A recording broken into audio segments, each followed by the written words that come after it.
I can give you some more information about an active rehabilitation tool.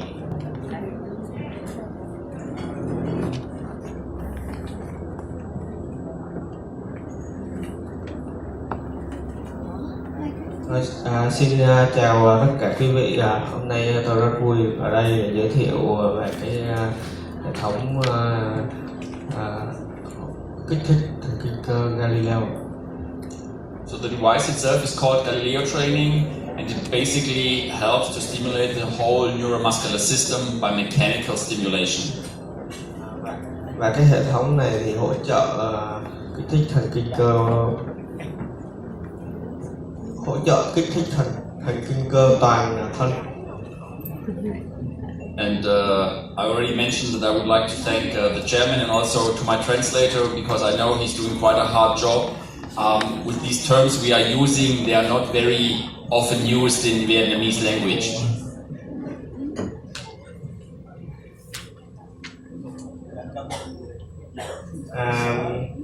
Thực ra anh cảm ơn người thông dịch, và người thông dịch hôm nay có vẻ không tự tin lắm và rất là vấp váp. So what we do with the Galileo training, as I said, you can use it for everything related to neuromuscular problems. We have a lot of experience in treating children with cerebral palsy, but also for stroke patients, Parkinson's disease, spinal cord injury patients. So as I said, everything related to any neuromuscular disorder could be kind of treated with Galileo training. Cái máy này chủ yếu là dùng cho trẻ em có vấn đề về thần kinh, thần kinh cơ.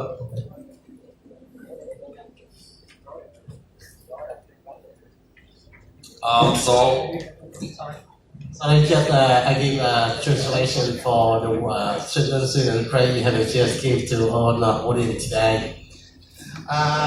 Xin lỗi, tôi dịch một khúc cái liên quan về cái chức năng chính của cái máy này là giúp điều trị cho những trẻ em bị bại não, rồi những người mà lớn bị đột quỵ, hoặc là những cái bệnh bị tắc kinh xương, vân vân. Đấy. Xin cảm ơn, thank you.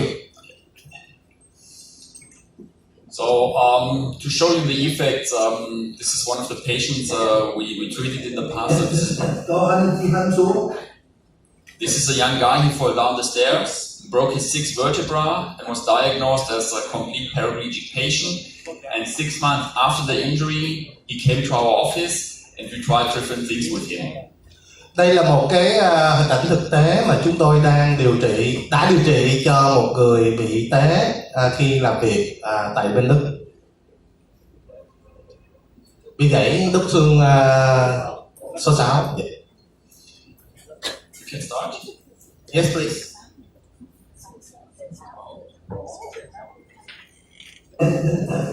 So when he's getting up from the chair, you will see he has strong spasm in his legs. So he's not able to extend his knees. Từ cái ghế ngồi mà đứng lên cái máy thì rõ ràng là bệnh nhân không thể nào di chuyển cử động được. And when we switch on the Galileo with a high frequency, you can see now he's able to control his legs and also to kind of balance himself.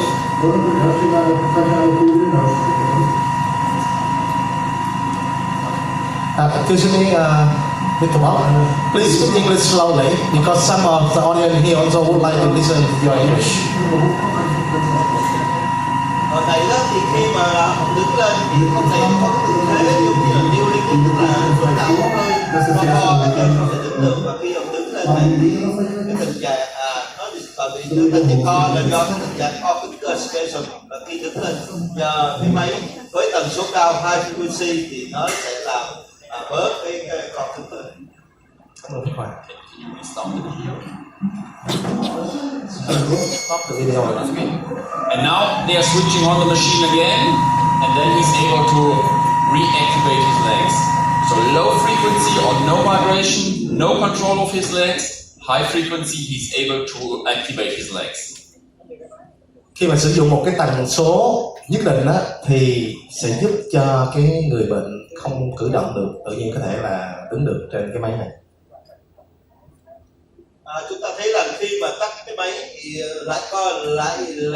lại bị co, nhưng mà khi mà switch on lại thì lại trở lại với là cái tần số này. Tôi hy vọng là sau này tí nữa chúng ta sẽ hỏi tại sao cái tần số đó mà lại giúp cho người bệnh. Đó là câu hỏi rất là hay. So at the beginning, in the early phase of the rehabilitation, we kind of have a switch on and switch off effect. The longer we do the therapy, the longer the carry-over effect will be. Như vậy thì chúng ta có thể nên điều trị càng sớm càng tốt và điều trị càng lâu càng tốt. So this is 9 months after the injury, so 3 months in between the first training session. And now you can see he's already able to stand without a big support. Như vậy thì sau 9 tháng, tức là 9 tháng sau và sau 3 tháng điều trị, chúng ta sẽ xem nó như thế nào. It's not a video, it's just a picture. Bây giờ chúng ta xem cái hình xem như thế nào. And this is 15 months after the injury. Như vậy 15 tháng sau khi So a big improvement within 6 to 9 months of active rehabilitation, but for sure he was not only using the Galileo. He did other treatments as well, but the most important thing to reduce spasticity and relearn motor function was the vibration training.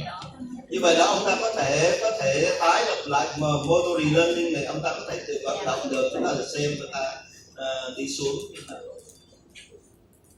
And for sure, we also cannot predict that we could get everyone out of the wheelchair. So it's the same with CP kids, depending on their level of the GMFCS score from 1 to 5. We could improve the solution or the situation for the kids, but we never know where the ceiling effect stops. Như vậy thật sự chúng ta cũng không thể tiên đoán chắc chắn, nhưng mà không biết là có đi xe lăn hay không, nhưng mà thấy là hình như có hiệu quả. But for sure we know if you want to improve neuromuscular functionality, we have to exercise, we have to train. Otherwise, there's only a very limited return of function. Chắc chắn thì chúng ta vẫn phải tập và luyện, và khi mà tập luyện thì nó sẽ trở lại tương đối là nó sẽ có cái sự hiệu quả tốt hơn.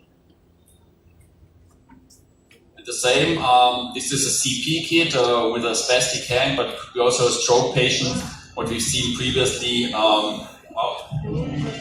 So you should recognize on the right side, it's a very flat wrist and the fingers are very stiff. Như vậy thì đây là một bệnh nhân, một trẻ bị bại não và bệnh nhân bị co cứng cơ, và cho này là tay phải, bệnh nhân không có cầm nắm và không thể reach, không thể với tới được. And after 3 minutes using our Galileo device, the boy is able to extend his wrist and the fingers are kind of soft. Như vậy thì sau 5 phút điều trị thì chúng ta sẽ thấy là cái cổ tay có thể duỗi ra được và cái bàn tay thì có vẻ mềm mại hơn tí xíu, tức là duỗi ra được. With this situation, the OT can start with their work because they don't have to work on the spasticity, they can try to create functionality. Như vậy thì cái này có thể là giúp đầu tiên là cho những cái OT đó, chúng ta có thể sử dụng đầu tiên với cái máy này, nó sẽ hỗ trợ thì tốt hơn. So the Galileo system will not replace any kind of PT, OT or whatever, it will support and prepare their kind of work. Nhưng mà nhớ là cái này thì nó không thể nào thay thế được OT, nó chỉ là hỗ trợ cho OT thôi, cho những bạn OT đó. So the basic idea of Galileo training, as I said, is to activate the neuromuscular chain. Và cái cơ chế của nó chủ yếu là nó kích hoạt cái vấn đề là cái neuromuscular, tức là thần kinh cơ. By a speedy whipping of a platform, the system provokes reflexes on spinal cord level, and they are answered on efferent and afferent way even to the brain. Như vậy là khi mà bệnh nhân đứng trên một cái platform, tức là trên một cái này, thì là nó sẽ chạy lên cái tủy sống, và sau đó tín hiệu nó sẽ chạy lên trên não, chúng ta xem thế nào. And due to this side alternating or seesaw principle, the mechanism is very similar to the normal human gait pattern. So that's why we activate the muscle groups as they are used in daily activities. cái này nó có tương tự khi mà chúng ta đi lại, và khi đi lại như vậy thì cái phản xạ nó giống như cái dáng đi bình thường chúng ta, thì khi đi lại thì nó cái tín hiệu nó cũng chạy lên não, và từ đó nó sẽ giúp cho cái thăng bằng của chúng ta nó sẽ tốt hơn. So we can use it with all patients where the reflexes are still working. Như vậy thì chúng ta phải áp dụng cho nhiều bệnh nhân, và như vậy nó sẽ giúp cho cái phản xạ nó sẽ vẫn tiếp tục nó hoạt động. So what basically happens is due to the movement, the muscle spindle is elongated and the signal is sent on the afferent way to the spinal cord and answered on the efferent way to activate or inhibit the muscle. Thì cái này là chúng ta nhìn hình chúng ta biết cái này là phải nhớ, tức là khi chúng ta thấy là đi thì nó có thể làm giãn các sợi thoi cơ như ngày xưa, rồi người ta kích hoạt nó chạy lên các tủy sống và chạy lên trên não, nó xem lại. And as the human body works as a complex system, we never activate only one specific muscle. We always activate the whole muscle chain from lower limb to trunk or even up to the shoulder area. Chúng ta biết rằng cái phản xạ này của chúng ta thì nó không phải là một đơn thuần một nhóm cơ, một cơ, mà nó là cả một complex, nó rất là phức tạp, và nó là một phức bò ở trong đó, và khi mà cái tín hiệu nó trở lên và nó sẽ phản xạ, nó giúp cho một cái nhóm cơ đó, và đó là giúp cho cái sự tái hợp cái thăng bằng thần kinh cơ.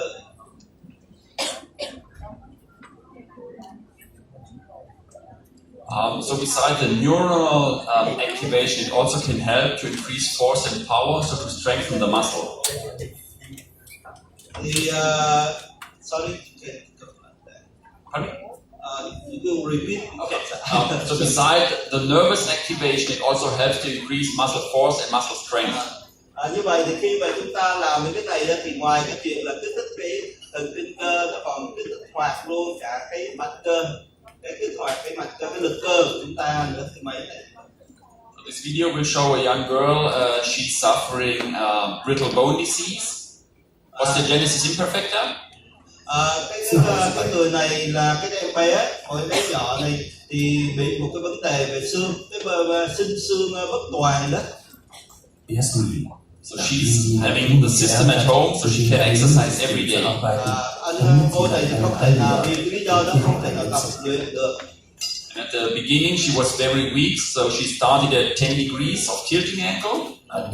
Như vậy thì đầu tiên thì không thể làm được, cô chỉ cho khoảng 10 độ thôi, không có thể nào cho giống như những bệnh nhân kia.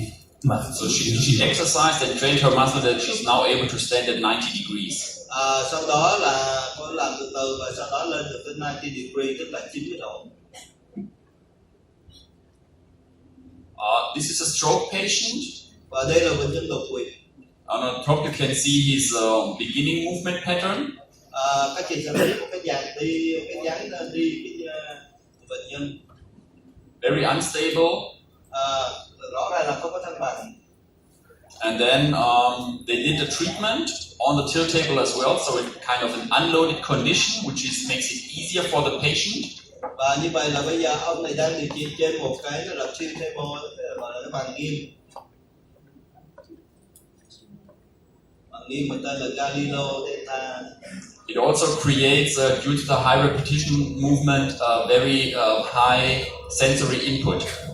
Như vậy thì ông ta có thể vận động những cái vận động nó tốt hơn.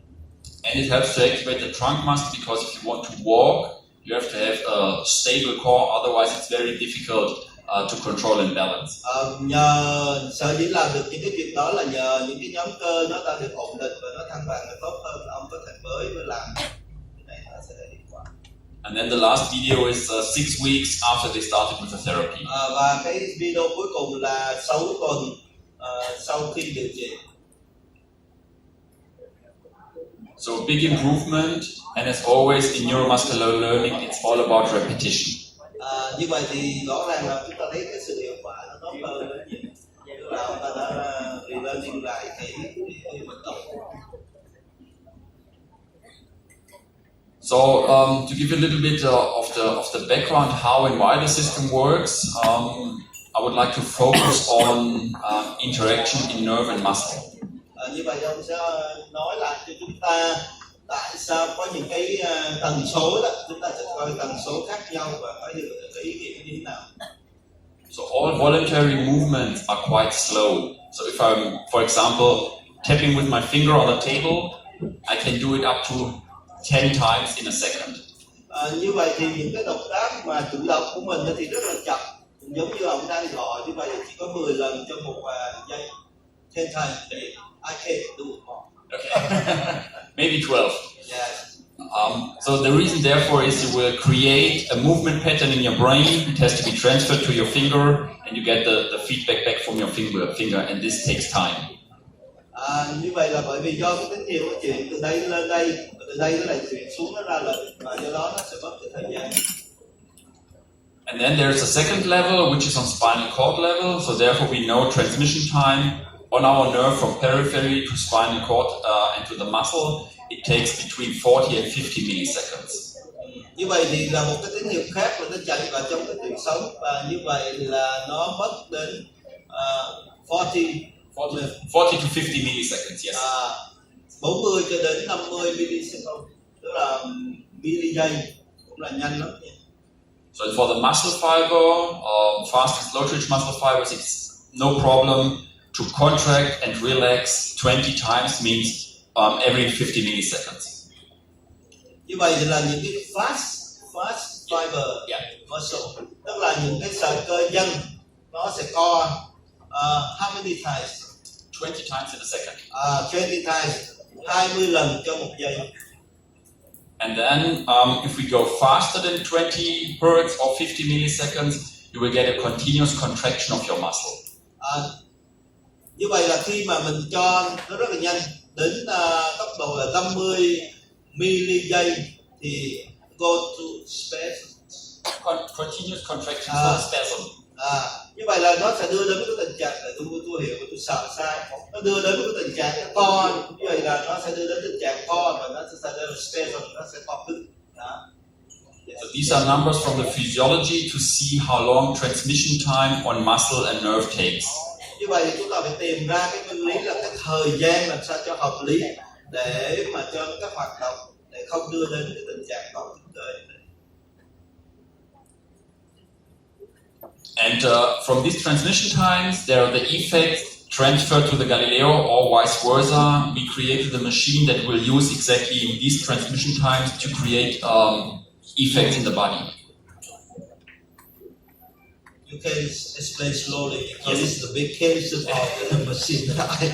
I don't know. So depending on this physiology, the machine uses exactly these frequencies for the corresponding effects.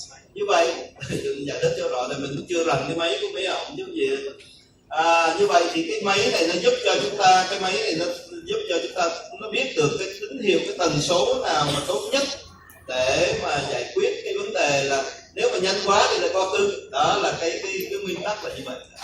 So low frequency on the Galileo means a lot of central system is dominant, which has the biggest effect on balance and proprioception.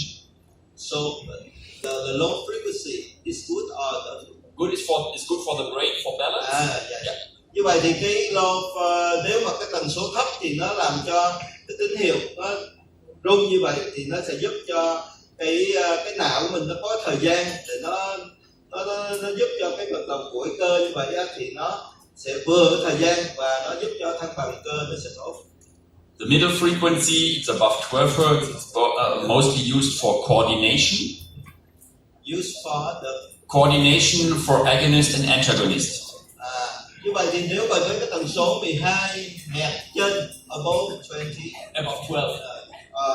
12 thì nó sẽ có thể giúp cho cái sự phối hợp nó tốt. At the high frequencies where we only have spinal cord communication is for force and power, but also to reduce spasticity. Nếu mà tới trên 20 Hz thì là nó sẽ giúp cho ngoài những cái tình trạng trên nó còn giúp cho giảm cái co cứng cơ. To make this a little bit easier to understand, I would like to have a volunteer and then we can show these effects just by using the machine. Nếu mà để biết hiệu quả này thì tôi rất là cần một cái người mà volunteer lên để coi cái máy này như thế nào. Chúng ta thử xem. Okay. This guy.